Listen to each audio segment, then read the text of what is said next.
एक ऐसी अद्भुत कहानी है जो मैं आज आपको ध्यानपूर्वक सुनाऊंगा और इसे सुनने के बाद आप ज्यादा सोचना, डरना और चिंता सब छोड़ देंगे और आपका मन खुशियों से और प्रसन्नता से भर जाएगा। तो चलिए आज की कहानी की शुरुआत करते हैं। दोस्तों, एक समय की बात है, किसी नगरी में एक युवक रहा करता था। वो युवक अत्यंत दुखी था। वो बहुत निराश था। उसे यह समझ नहीं आ रहा था कि आखिर इस दुनिया में हर व्यक्ति अपने मतलब के लिए ही क्यों जीता है। उसे हर जगह हर कोई केवल स्वार्थी नजर आता था। वह हमेशा यही सोचा करता कि उससे कोई प्यार नहीं करता, उसकी कोई परवाह नहीं करता। सब उससे मतलब के लिए अपने संबंध रखते हैं। मतलब खत्म हो जाते ही सब उसे अपने आप से दूर कर देते हैं। दोस्तों, हमारे जीवन में भी कुछ ऐसा ही होता है। हम भी हमेशा किसी न किसी का साथ ढूंढते ही रहते हैं और जब हमें किसी का साथ नहीं मिल पाता तो हम अपने आप को अकेला महसूस करते हैं, कमजोर महसूस करते हैं। हमें लगता है कि इस दुनिया में हमारे जैसे कोई है ही नहीं। हमें कोई प्यार नहीं करता, हमारी कोई परवाह नहीं करता। लेकिन हम यह भूल जाते हैं कि अंत में तो हर किसी को अकेले ही जाना है। वह व्यक्ति अपने इस अकेलेपन से बहुत परेशान हो चुका था, जिस कारण एक दिन उसने अपना घर छोड़ दिया और एक रास्ते पर निकल पड़ा। उसके मन में कई सारे विचार थे।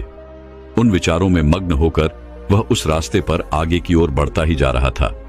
तभी उसे रास्ते में एक आश्रम दिखाई पड़ा। वह उस आश्रम की ओर आगे बढ़ा। तभी उसने देखा कि एक गुरु अपने शिष्यों को ध्यान करना सिखा रहे हैं और उन्हीं शिष्यों में से एक शिष्य ने अपने गुरु से कहा, है गुरु, आखिर यह ध्यान क्या है और इस ध्यान को करने से हमें क्या लाभ? तभी वह गुरु अपने उस शिष्य के इस सवाल का जवाब देते हुए कहते हैं, पुत्र, ध्यान ही सच है और ध्यान हमें अकेला कर देता है। हम जितने ज्यादा अकेले होते जाते हैं उतना ही हम ध्यान में उतरते चले जाते हैं और यही अकेलापन तुम्हें सत्य के मार्ग पर ले जाता है, तुम्हें सत्य की प्राप्ति करवाता है। वह युवक आश्रम के बाहर खड़े होकर यह सब कुछ देख रहा था, सुन रहा था। जैसे ही उसने उन गुरुवर के मुख से यह सारी बातें सुनी, वह दौड़ा दौड़ा उन गुरुवर के पास आया और कहने लगा, है गुरुवर, यदि ध्यान हमें अकेला कर देता है तो इसका मतलब यह हुआ कि मैं इन सब चीजों में श्रेष्ठ हूं। आप तो ध्यान का सहारा लेकर अकेले होते हैं, लेकिन मैं तो ऐसे ही अकेला हूं। मेरा ऐसा कोई नहीं है जिसे मैं अपना कह सकूं, जो मेरी परवाह करता हो, जो मेरा ख्याल रखता हो, और मैं अपनी राह पर अकेला ही चलता चला जा रहा हूं। उस व्यक्ति की ये सारी बातें सुनकर उन गुरुवर ने उस व्यक्ति को ध्यानपूर्वक देखा और उसके बाद उससे कहते हैं, भंते, अगर तुम अकेले हो तो तुम्हारे पीछे तुम्हारा पूरा परिवार, तुम्हारे मित्र, तुम्हारे शत्रु, तुम्हारे सगे संबंधी, इन सब को लेकर तुम कहां जा रहे हो? उन गुरुवर के मुख से यह बात सुनकर वह व्यक्ति चौंक उठा और उसने तुरंत ही पीछे मुड़कर देखा तो वहां पर कोई नहीं था। तभी वह उन गुरुवर से कहता है गुरुवर, कौन है मेरे पीछे? कोई तो नहीं, न मेरे परिवार वाले, न मेरे मित्र, न मेरे शत्रु और न ही मेरे सगी संबंधी। मैं तो सबको पीछे छोड़ आया हूं क्योंकि कोई मुझे नहीं पूछता, कोई मेरी परवाह नहीं करता, कोई मेरा ख्याल तक नहीं रखता, यहां तक कि मेरी कोई आवाज तक नहीं सुनना चाहता। लेकिन जब किसी के ऊपर कोई समस्या आती है तो वह मुझे अवश्य याद करता है, पर बाकी समय पर वह मुझे पूछते तक नहीं। उन्हें यह तक खबर नहीं होती कि मैं किस हाल में हूं, मैं जिंदा भी हूं या नहीं। उन सबको इन सब चीजों से कोई फर्क नहीं पड़ता। उन गुरुवर ने उस व्यक्ति की यह सारी बातें ध्यानपूर्वक सुनी और उसके बाद उस युवक से कहते हैं, भंते, तुम सही कह रहे हो, लेकिन जब तक तुम इन सभी को छोड़कर नहीं आते तब तक तुम भला अकेले कैसे हो सकते हो? वह व्यक्ति एक बार फिर से आश्चर्यचकित होकर पीछे मुड़कर देखता है और फिर उन गुरुवर से कहता है गुरुवर, यहां पर तो कोई नहीं है, मैं अकेला ही यहां पर आया हूं। लग रहा है कि आप मेरा मजाक उड़ा रहे हैं। मेरे पीछे कोई नहीं है, आप खुद देख सकते हैं, तो फिर आप ऐसा क्यों कह रहे हैं कि जाओ और इन्हें छोड़कर आओ? जब मेरे साथ कोई है ही नहीं तो मैं भला उन्हें कहां छोड़ूं, कैसे छोड़ूं? उस युवक की ये सारी बातें सुनकर वह गुरुवर मुस्कुराने लगे और उस युवक से कहते हैं, भंते, आखिर तुम मुझसे क्या चाहते हो? इस पर वह युवक उन गुरुवर से कहता है गुरुवर, मैं आपका शिष्य बनना चाहता हूं, मुझे कोई साथी चाहिए, मुझे अपना शिष्य बना लीजिए, मैं जीवन भर आपका आभारी रहूंगा। उस युवक की यह बातें सुनकर उन गुरुवर ने कहा, भंते, तुम चाहो तो यहां पर 1 महीने रह सकते हो। उसके बाद ही मैं यह निर्णय कर पाऊंगा कि क्या मुझे तुम्हें अपना शिष्य बनाना चाहिए या फिर नहीं। लेकिन तुम्हें मेरी एक बात माननी होगी। तुम्हें इन 30 दिनों के अंदर ध्यान का अभ्यास करना होगा। अगर तुम ये कर सकते हो तो तुम यहां पर अगले 1 महीने के लिए रुक सकते हो, अन्यथा तुम्हारे लिए यहां पर कोई जगह नहीं। उस व्यक्ति ने काफी सोच विचार कर उन गुरुवर से कहा, है गुरुवर, आप जैसा कहेंगे मैं वैसा ही करूंगा। आप चाहते हैं कि मैं इन 30 दिनों में ध्यान का अभ्यास करूं, तो मैं यह करने के लिए तैयार हूं। उस व्यक्ति ने उन गुरुवर की बात मान ली और आश्रम में ही रुक गया। अगले दिन सुबह सुबह वह गुरुवर उस व्यक्ति के पास आए और उस व्यक्ति से कहने लगे, भंते, तुम किससे बात कर रहे हो? तुम्हारा ध्यान कहां है? इस पर वह व्यक्ति जवाब देते हुए कहता है गुरुवर, मेरे साथ तो कोई नहीं है, मैं भला किससे बात करूंगा, मैं तो अकेला हूं। तभी वह गुरुवर उस व्यक्ति से कहते हैं, ठीक है, लेकिन अब ध्यान लगाओ, क्योंकि तुमने मुझे वचन दिया था कि इन 30 दिनों में तुम ध्यान का अभ्यास करोगे। उन गुरुवर के कहने पर वो व्यक्ति ध्यान करने बैठ जाता है। लेकिन पहले दिन उसे ध्यान करने में बहुत तकलीफें आती हैं, बहुत सारी परेशानियों का सामना करना पड़ता है। यहां तक कि वो ढंग से लगातार बैठ भी नहीं पा रहा था। उसके पैर मानो सुन्न से हो जाते और उसका पैर मानो काम करना ही बंद कर देता। ये सारी बातें वह गुरुवर देख रहे थे। तभी उन गुरुवर ने उस व्यक्ति से कहा, बनते, तुम जितना देर चाहो उतना देर बैठ सकते हो। यह ऐसा कोई जरूरी नहीं है कि तुम एकाएक लगातार बैठे ही रहो। यदि तुम्हें थोड़ी तकलीफ है तो तुम उठ सकते हो, टहल सकते हो और फिर आकर बैठ सकते हो। इतना कहकर वह गुरुवर वहां से चले गए। अगले दिन सुबह सुबह फिर वह उस व्यक्ति के पास आए और उस व्यक्ति से कहने लगे, भंते कौन है? किससे बातें कर रहे हो? कोई आया है क्या? उन गुरुवर की इस बात का जवाब देते हुए वह व्यक्ति उन गुरुवर से कहता है गुरुवर, यहां पर तो कोई नहीं है, आप खुद देख लीजिए, मैं भला किससे बातें करूंगा। तभी वह गुरुवर एक बार फिर उस व्यक्ति से कहते हैं, चलो ध्यान का अभ्यास करो। तभी वह व्यक्ति उन गुरुवर से कहता है गुरुवर, क्या केवल आंखें बंद करके बैठ जाना ध्यान कहते हैं?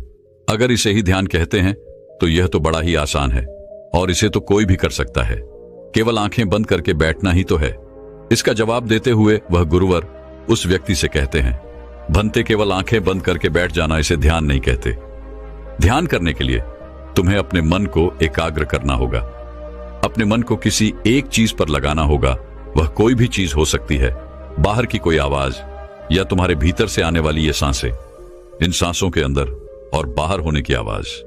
तुम ऐसी किसी भी चीज पर ध्यान लगा सकते हो जो लगातार वर्तमान समय में घट रही है, ताकि तुम्हारा पूरा ध्यान उस चीज पर एकाग्र हो और तुम्हारा ध्यान कहीं भी भटके नहीं, जिस कारण तुम उस पर ध्यान लगा पाओगे।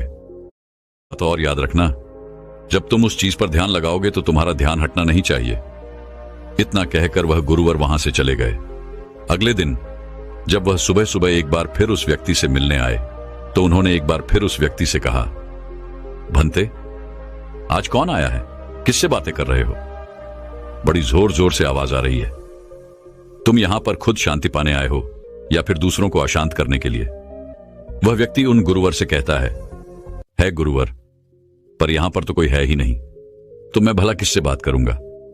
यहां तक कि अभी तक मेरे मुख से एक शब्द तक नहीं निकला है, तो फिर आपको कैसे जोर जोर की आवाजें कहां से आ रही हैं? और जब मैंने एक शब्द भी नहीं बोला तो मैं भला दूसरों के लिए अशांति का कारण कैसे बन सकता हूं? तभी वह गुरुवर उस व्यक्ति से कहते हैं, ठीक है, चलो ध्यान का अभ्यास करो। तभी वह व्यक्ति उन गुरुवर से कहता है गुरुवर, मेरा एक प्रश्न है, क्या मैं आपसे पूछ सकता हूं? तभी वह गुरुवर उस व्यक्ति से कहते हैं, पूछो, तुम्हें क्या पूछना है? तभी वह व्यक्ति उन गुरुवर से कहता है गुरुवर, आप कहते हैं किसी भी एक चीज पर ध्यान लगाओ जो वर्तमान समय में घट रही हो, उस पर अपना पूरा ध्यान लगा दो। लेकिन जब मैं अपनी सांसों पर या फिर किसी ऐसी चीज पर ध्यान लगाने का प्रयास करता हूं जो लगातार घट रही है, तो मेरा ध्यान लगातार नहीं रह जाता। मैं पल पल भटकता रहता हूं। कभी मुझे कुछ याद आने लगता है तो कभी मुझे कुछ और याद आने लगता है। वो पुरानी चीजें, वो पुरानी यादें मेरा पीछा नहीं छोड़ती आपके कल यहां से चले जाने के बाद मैंने ध्यान करने के लिए बहुत प्रयास किया, लेकिन वह पुरानी यादें बार बार मुझे याद आ रही थी, जिस कारण मैं एक चीज पर ध्यान लगा ही नहीं सका। तो अब मुझे क्या करना चाहिए? उस व्यक्ति की यह सारी बातें सुनकर वह गुरु मुस्कुराने लगे और वहां से चले गए। उन गुरुवर की हंसने की वजह उस व्यक्ति को समझ नहीं आई। अगले दिन सुबह सुबह एक बार फिर वह गुरुवर उस व्यक्ति के पास पहुंचे और कहा, भंते, ये तुम क्या कर रहे हो? इतना आलस, चारों ओर आलस ही आलस फैला हुआ है। अपने पास से आलस को भगाओ, अन्यथा यह तुम पर हावी हो जाएगा और फिर तुम हमेशा इसके अधीन बनकर रहोगे। तभी वह व्यक्ति गुरुवर से कहता है गुरुवर, आप तो रोज एक ही बात कहते हैं कि यहां पर कोई है, लेकिन मुझे तो कोई नजर आता ही नहीं। आप ही बताइए, यहां पर कौन है?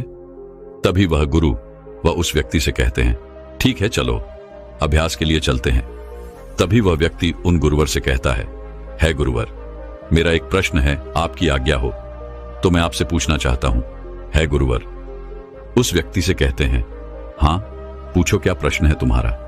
तभी वह व्यक्ति उन गुरुवर से कहता है गुरुवर, आपकी कृपा से अब मैं पहले से बेहतर तरीके से ध्यान कर पा रहा हूं, लेकिन अभी भी मुझे एक समस्या आ रही है, और वह यह है कि जब भी मैं अपनी सांसों पर ध्यान देता हूं तो मेरा मन एकाग्र तो होता है और मैं पहले से ज्यादा और अच्छी तरह से ध्यान भी लगा पाता हूं, लेकिन ध्यान लगाते लगाते मुझे नींद आने लगती है और मैं सो जाता हूं।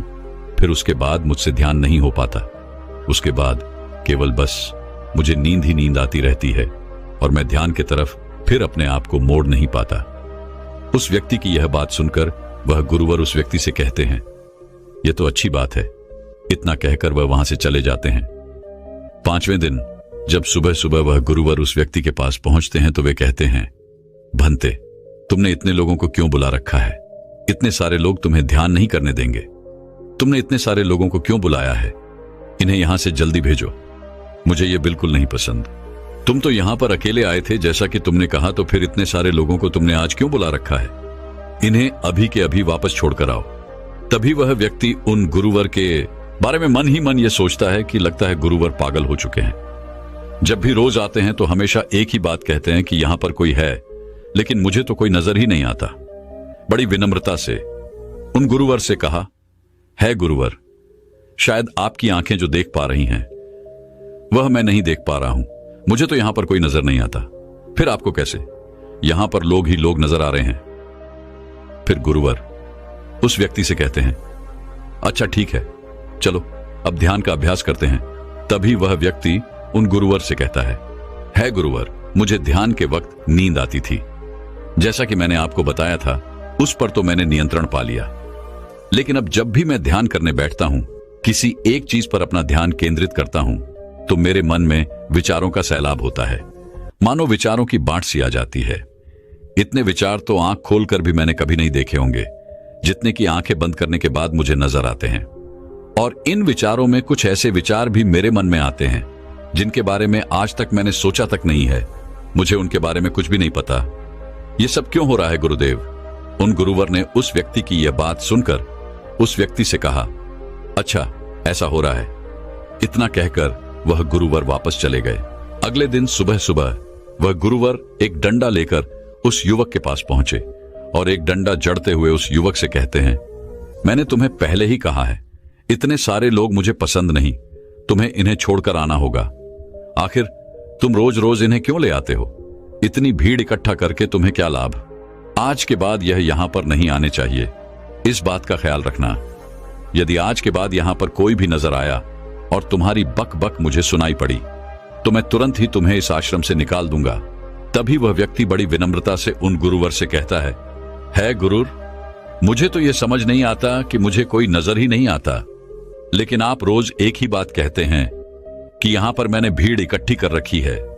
जिन लोगों को भी मैंने लाया है उन्हें मुझे छोड़कर आना होगा, लेकिन मैं आपसे हर रोज एक ही बात कहता हूं कि मुझे कोई नहीं नजर आता, ना ही मुझे कोई यहां पर दिखाई पड़ता है और ना ही मैं अपने मुख से एक शब्द भी निकालता हूं, लेकिन फिर भी आप कहते हैं कि आपको लोगों की आवाजें सुनाई पड़ रही हैं।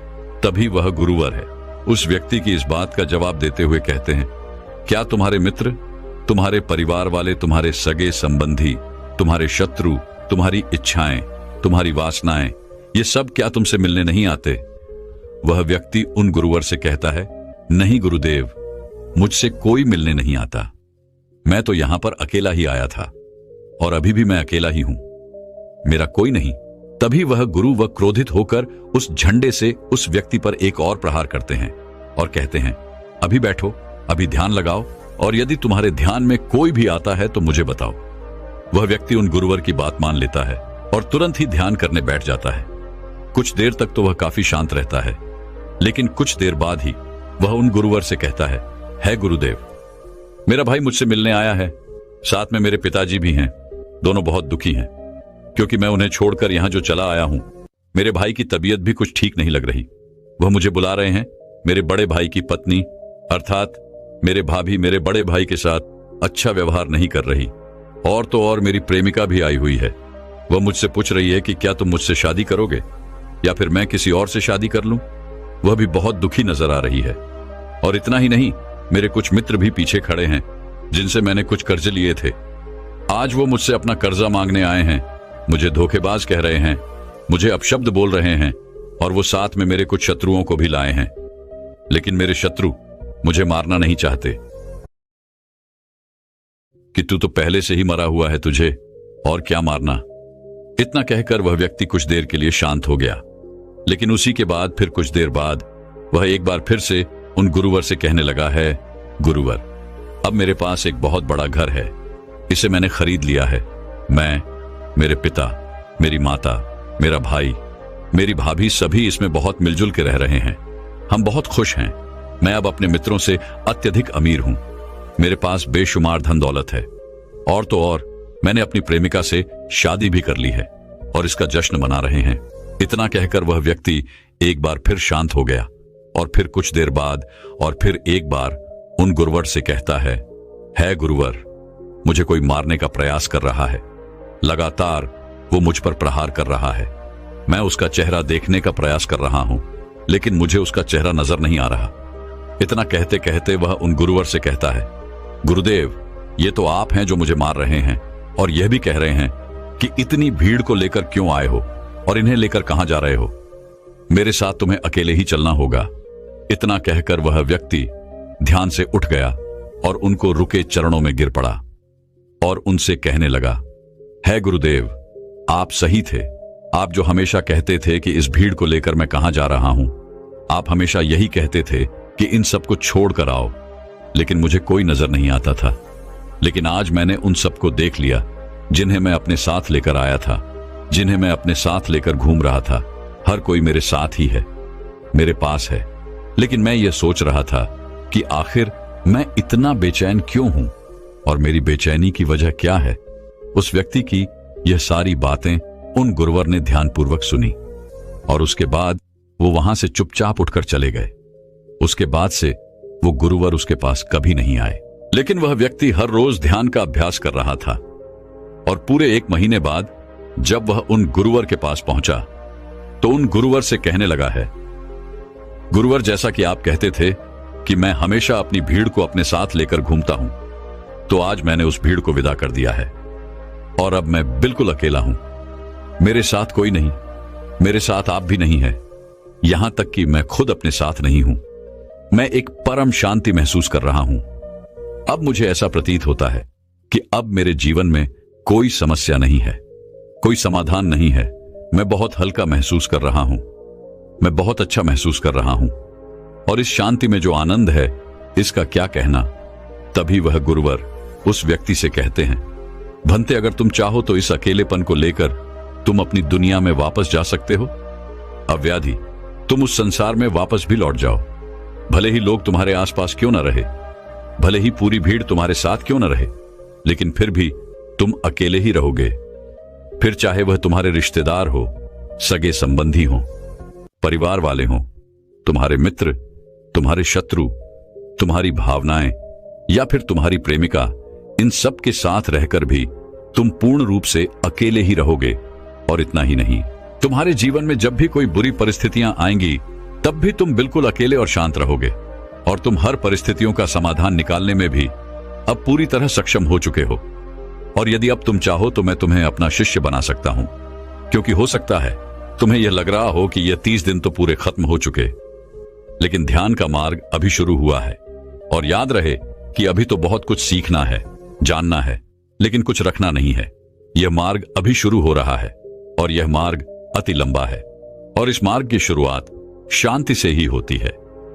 तभी वह व्यक्ति उन गुरुवर को प्रणाम करता है और उनसे कहता है, हे गुरुवर, मैं अपने घर वापस लौटना चाहता हूं, अपने उस संसार में वापस जाना चाहता हूं, ताकि मैं अपनी जिम्मेदारियों को निभा सकूं और साथ ही साथ इस मार्ग पर भी आगे बढ़ सकूं। यदि आपकी आज्ञा हो। इतना कहकर वह व्यक्ति शांत हो गया। तभी वह गुरु मुस्कुराने लगे और उस व्यक्ति से कहते हैं, भंते मन शांत हो तो सब हो सकता है। तुम संसार में रहकर भी अकेले रह सकते हो, लेकिन एक बात याद रखना कि हमें सीखना बहुत कुछ है, जानना बहुत कुछ है, लेकिन रखना कुछ भी नहीं। अब तुम जा सकते हो, तुम्हारा कल्याण हो। तो दर्शक